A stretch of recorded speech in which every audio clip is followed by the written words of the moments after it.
Responsabilité, le podcast de Charlotte Michon.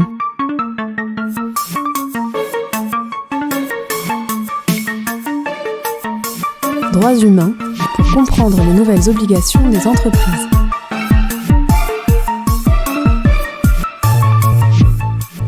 Bonjour à tous et bienvenue dans ce podcast consacré aux nouvelles responsabilités des entreprises en matière de droits humains. Je suis Charlotte Michon, je suis avocate et j'accompagne les entreprises dans la compréhension et la formalisation de leurs démarches et dans la conformité à leurs devoirs de vigilance. Nous allons parler aujourd'hui du déploiement des démarches RSE dans les ETI.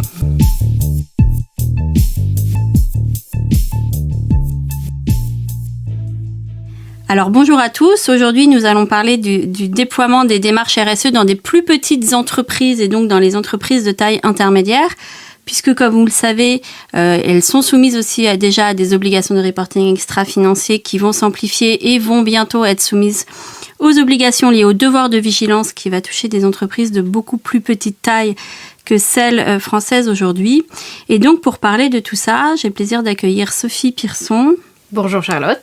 Bonjour Sophie, tu es directrice conformité RSE et risque au sein du groupe Ruby, après avoir eu une expérience précédente chez Total, donc sur les droits humains notamment.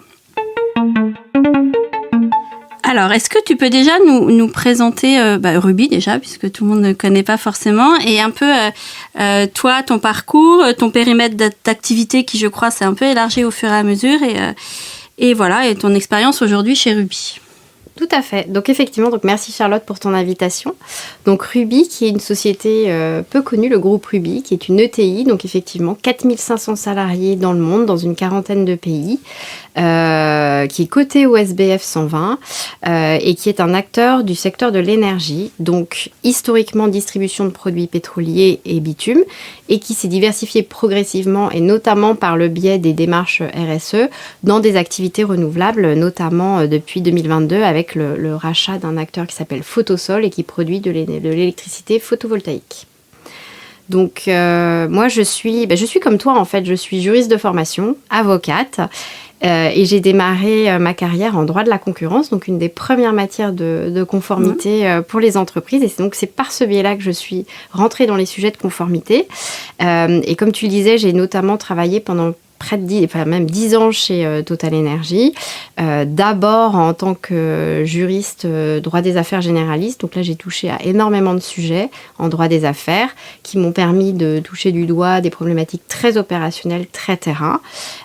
Et ensuite, j'ai rejoint la direction conformité et RSE du groupe, au sein de la direction juridique du groupe, dans le département éthique et droits humains, donc qui était à l'époque dirigé par Julie Vallat, et aux côtés de laquelle j'ai travaillé sur la gestion des impacts des opérations du groupe en matière de droits humains. Et donc ça a été des années absolument passionnantes et c'était, me semble-t-il, le premier département dédié aux droits humains dans une entreprise française. Et il n'y en a toujours pas beaucoup, hein, même encore aujourd'hui. Et donc tu es arrivée quand chez Ruby ? Et donc j'ai rejoint Ruby toute fin 2017, donc ça fait 6 ans, sur un poste qui était d'abord un poste de responsable conformité et RSE, et je pense que l'ordre des mots est important, puisque la mission première que j'avais, c'était de mettre en place le programme Sapin 2 pour tout le groupe. La loi Sapin 2 était entrée en vigueur en juin, et donc il y avait tout un programme de conformité anticorruption à monter et à déployer dans le groupe. Deuxième sujet qui est arrivé l'année d'après, le RGPD, donc c'était en 2018, et en même temps, la préparation de la première déclaration de performance extra-financière du groupe. Le groupe était soumis au reporting Grenelle 2, mais il y avait quand même une marche à franchir pour mettre en place cette déclaration de performance extra-financière. Donc ça, c'était vraiment les premières missions, avec un focus très conformité, et sur la partie RSE, un sujet de reporting et non pas de stratégie. Et alors aujourd'hui, c'est quoi exactement les attentes qui pèsent sur vous, qu'elles soient réglementaires ou d'ailleurs peut-être de la part de vos clients ou des investisseurs, enfin les attentes de vos parties prenantes, et demain, quelles seront-elles et finalement, comment tu anticipes ce changement ? Alors aujourd'hui, comme tu le disais en introduction, nous ne sommes pas juridiquement soumis à la loi sur le devoir de vigilance française puisqu'on n'atteint pas les seuils en termes d'effectifs puisque c'est 5 000 salariés en France ou 10 000 dans le monde, donc on en est très très loin. Moi à titre personnel mais aussi au niveau du groupe, le message est bien passé que ces sujets-là ne sont pas du tout et ne doivent pas être abordés comme des sujets uniquement réglementaires. On fait face à des attentes, alors notamment du marché, de nos investisseurs, qui peuvent être encore quand même dans une approche très tick the box. Mais néanmoins, c'est un catalyseur qui est intéressant à exploiter pour faire avancer l'entreprise. Quelques demandes clients, mais pas tant que ça, puisqu'on a beaucoup de clients qui sont finalement des sociétés basées à l'étranger et qui ne sont pas soumises à ce type d'exigences. Mais surtout, on identifie le sujet comme un sujet qui est pleinement intégré dans notre stratégie RSE, dans notre gestion des risques holistique, et c'est vraiment comme ça qu'on l'aborde. Donc on n'attend pas que le texte soit adopté au niveau européen. Voilà, on ne sait pas, hein, les délais, ça peut être très très long, ça avance, ça recule, on a peu de visibilité, mais néanmoins, on n'est pas soumis à une obligation réglementaire et ça nous laisse le temps de travailler de manière confortable et de construire les bases solides de notre démarche. Voilà, et c'est d'ailleurs comme ça aussi, alors pas que vigilance, mais plus généralement, que mon poste a évolué et que de conformité RSE, je suis passée à RSE et conformité, que j'ai pris un poste de direction, que j'ai rejoint le COMEX du groupe, qui montre aussi en quoi le top management a bien compris l'importance de ces sujets-là. Et donc on aborde ces sujets-là sous un angle vraiment stratégique et pas tick the box. Même si on se conforme évidemment à nos obligations réglementaires, mais c'est pas l'objectif premier. Et le fait d'avoir du temps vous permet peut-être plus d'embarquer les collaborateurs aussi en interne, de leur expliquer pourquoi et de faire les choses progressivement. Oui, alors effectivement, ça prend du temps parce que dans les ETI, on est des équipes très resserrées. Donc c'est à la fois un avantage et un inconvénient. Équipe resserrée, ça veut dire qu'on n'a pas 50 000 comités théodules à consulter pour faire avancer les projets. Ouais, c'est super. On gagne en agilité, on peut avancer vite sur les sujets. La contrepartie, c'est qu'on a des équipes qui sont sur tous les sujets en même temps. Il peut y avoir une certaine fatigue parce que, comme je le disais en introduction, on a plein de sujets qui sont arrivés en même temps où chaque année, en fait, on a une nouvelle couche. Et donc, c'est beaucoup de choses à absorber avec des gens qui ont des postes qui sont bien occupés sur leur fonction corps et qui n'ont pas toujours beaucoup de temps à consacrer sur l'élargissement de leur fonction, même si on essaye de leur vendre comme une évolution aussi au sein de leur poste, de la manière de regarder les choses de manière plus globale, de travailler en transverse et de sortir un peu des silos. Quand tu dis des gens qui sont bien occupés, c'est-à-dire que toi, tu as un réseau, j'imagine, en interne, mais ils ont des fonctions à part entière et la partie conformité RSE s'ajoute. Alors, on a deux types de profils sur ces sujets-là, effectivement, parce que tout ce qu'on a mis en place, c'est un travail d'équipe. Je fais absolument pas ça toute seule. J'ai démarré seule et aujourd'hui, on est à peu près une quinzaine de personnes, que ce soit au niveau du siège holding ou au niveau des têtes de branche dédiées au sujet de conformité ou de RSE. Donc dans nos postes à temps plein. On a un réseau d'ambassadeurs d'environ 35 personnes, donc quasiment dans tous les pays. Mais bien entendu, on s'appuie sur des fonctions autres, HSE, RH, finance, qui doivent consacrer du temps en plus, et c'est une brique en plus dans leur poste. Donc il y a des personnes, comme toujours, qui sont très contentes de faire bouger leur poste et d'élargir, et puis d'autres qui le sont moins, mais bon, ça fait partie de la vie de l'entreprise. Ça, je pense que c'est pareil dans les grandes entreprises. Mais oui, ça, c'est pas spécifique à nous. Et alors, par rapport à ton expérience en grande entreprise, notamment, est-ce que j'imagine que c'est pas noir ou blanc, mais finalement, est-ce que c'est peut-être plus facile d'embarquer les gens sur ce sujet parce que la proximité fait que, et l'intérêt opérationnel est peut-être mieux perçu que dans les grandes directions corporate des grandes entreprises où finalement ils sont assez loin du terrain, ou finalement le fait qu'il y ait beaucoup plus de ressources a priori en grande entreprise rend la tâche plus facile? Non, alors je pense qu'il y a toujours des avantages et des inconvénients à chaque situation et donc il faut capitaliser dessus.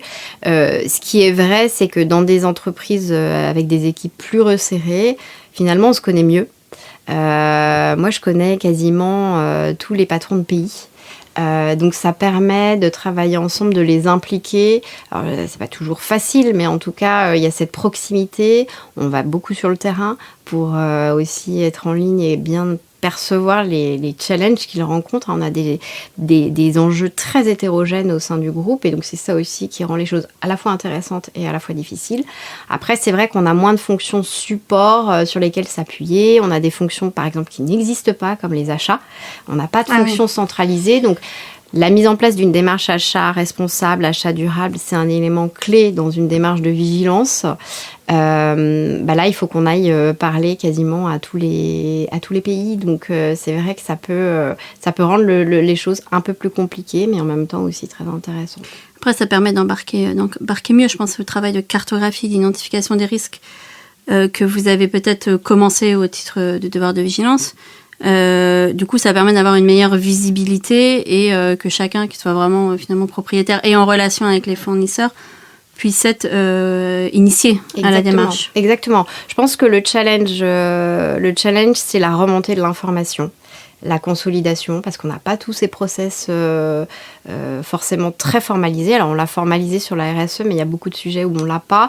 Et effectivement, pour faire des états des lieux, ça nécessite d'aller chercher beaucoup plus d'informations, un travail de retraitement, etc.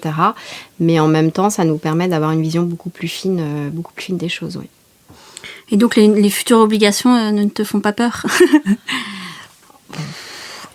Ça fait partie de la vie de la conformité et de la RSE. Je pense que si on n'est pas à l'aise avec le fait que l'environnement est très très mouvant, très évolutif, il vaut mieux pas faire ce métier. C'est ce qui le rend aussi passionnant. C'est vrai que ça peut être usant de toujours se remettre à l'ouvrage et de ne pas pouvoir capitaliser sur un certain temps. Alors, on est passé de la DPEF et là on rentre dans la CSRD dès l'exercice 2024. Finalement, en peu de temps, on bouge en permanence. Mais je pense qu'il faut vraiment le regarder comme des sujets de progression. De stratégie, et si on sort si on se dit le plan de vigilance ça va être pénible, painful, il va falloir qu'on fasse ça en plus, ça va pas aller. Si on se dit déjà dans la CSRD il y a des enjeux qu'en fait on va intégrer, il faut vraiment faire le lien et le regarder de manière cohérente et holistique. Je pense qu'on est déjà en train de construire les choses en fait, et après ça sera effectivement une question de mise en forme dans un plan qui répondra aux attentes des parties prenantes, puisque j'ai lu avec intérêt aussi la première décision de la Poste. Oui. Voilà, dont je pense que tu parleras prochainement dans un de tes podcasts. J'ai fait un podcast déjà. Ah d'accord, bon, je l'ai loupé celui-là. Mais en tout cas, ce sont des choses qui sont en route et qui sont capturées par d'autres réglementations aussi. Et la technicité des sujets, parce qu'en réalité, c'est quand même, je pense à l'environnement, au climat que je maîtrise moi, mais ça demande quand même, il y a beaucoup plus de référentiels et aussi de réflexes techniques à avoir. Ça, c'est quelque chose que vous arrivez à appréhender petit à petit ou ça reste compliqué? Alors, ça reste compliqué, il ne faut pas se cacher derrière son petit doigt. Ça reste compliqué, notamment les sujets de droits humains. C'est des sujets qui peuvent faire peur, donc on ne les aborde pas forcément avec le vocable droits humains. Tu le connais bien. On parle de sujets qui en fait sont parfois déjà traités dans l'entreprise, alors pas forcément sous le prisme impact externe, risque saillant, etc. Mais à partir du moment où on arrive à changer ses lunettes, on peut les faire comprendre. Après, c'est vrai que ça nécessite quand même de la formation. C'est pour ça qu'on s'équipe. C'est pour ça que les équipes ont grossi, parce qu'on doit faire face à cette technicité. Et n'oublions pas que nous, on est comme beaucoup de multinationales dans des pays où en fait on est un peu comme des extraterrestres quand on vient parler de ces sujets-là. Donc je pense qu'il faut vraiment garder les choses de manière très opérationnelle, très pragmatique, pour que les gens ne soient pas complètement perdus. Après, c'est aussi le sens de la matérialité des impacts de la CSRD et de la priorisation des risques. Devoir de vigilance. Exactement. On est en train de finaliser notre analyse de double matérialité avec consultation de parties prenantes externes. Et on va capitaliser également. On a capitalisé sur notre cartographie des risques droits humains qu'on a réalisé l'année dernière. Très bien. Et une petite dernière question, parce que moi, c'est un sujet qui me préoccupe. Est-ce que tu penses que le fait que tu sois juriste, donc comme moi, ou peut-être plus généralement, quel est le rôle des juristes en fait dans ces domaines-là? Moi, je vois des postes apparaître de Legal CSR Manager ou Compliance RSE. On en voit de plus en plus, effectivement. Alors, moi, je pense qu'il y a une synergie absolument évidente. Et d'ailleurs, c'est pour ça que je trouve très intéressant et très efficient de chapeauter et la RSE et la conformité. Après, je pense qu'il ne faut pas confondre les deux. Chacun a son rôle. Les directions RSE, elles définissent des stratégies RSE, elles s'assurent de la mise en œuvre opérationnelle. Les legal sur les sujets de sustainability ont plutôt vocation à accompagner les équipes sur une interprétation des textes qui sont ultra techniques. Et donc à les éclairer, à avoir une approche aussi de ce qu'on peut dire, comment on peut le dire sans cornaquer trop, parce que sinon ça perd de sa substance. Donc il y a un vrai équilibre à trouver, mais en tout cas c'est un travail en synergie, mais les rôles pour moi doivent quand même être bien définis. Et peut-être aider à rationaliser, sortir un peu du cadre réglementaire pur et voir là où il peut y avoir des mutualisations, et rationaliser, aider à prendre du recul, parce que c'est vrai que quand on regarde les normes, complexité des normes, la longueur ne serait-ce que des normes, ça fait peur en fait. Ouais, ça fait peur. Les juristes, eux, c'est leur quotidien de lire ce genre de texte, qui comprennent ce qu'il y a derrière des termes très techniques. Et moi, ce que je trouve intéressant, en fait, c'est que c'est bien d'embarquer finalement des juristes RSE dans les équipes RSE, plutôt que de les laisser dans la direction juridique, parce qu'il va toujours y avoir une guerre de territoire, et c'est une chance en termes d'évolution pour un juriste RSE d'être onboardé dans l'équipe RSE, et je pense qu'il fera beaucoup plus facilement passer ces messages auprès des équipes en baignant par milieu. Tout à fait, et il saura adapter son message et réciproquement d'ailleurs. Et changer sa manière de regarder les choses, qui peut parfois être vue comme trop juridique par les équipes RSE, et ça peut être le cas effectivement. Ça arrive. Merci pour tout, Sophie, et donc bon courage pour la CSRD et le futur devoir de vigilance. Merci Charlotte. C'est fini pour aujourd'hui, nous nous retrouvons dans 15 jours pour un nouveau podcast.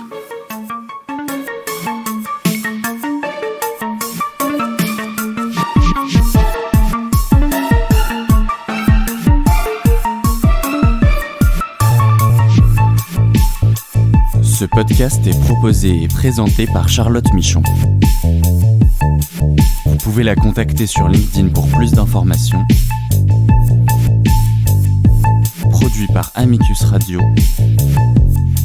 Réalisé par Marin Hirsinger.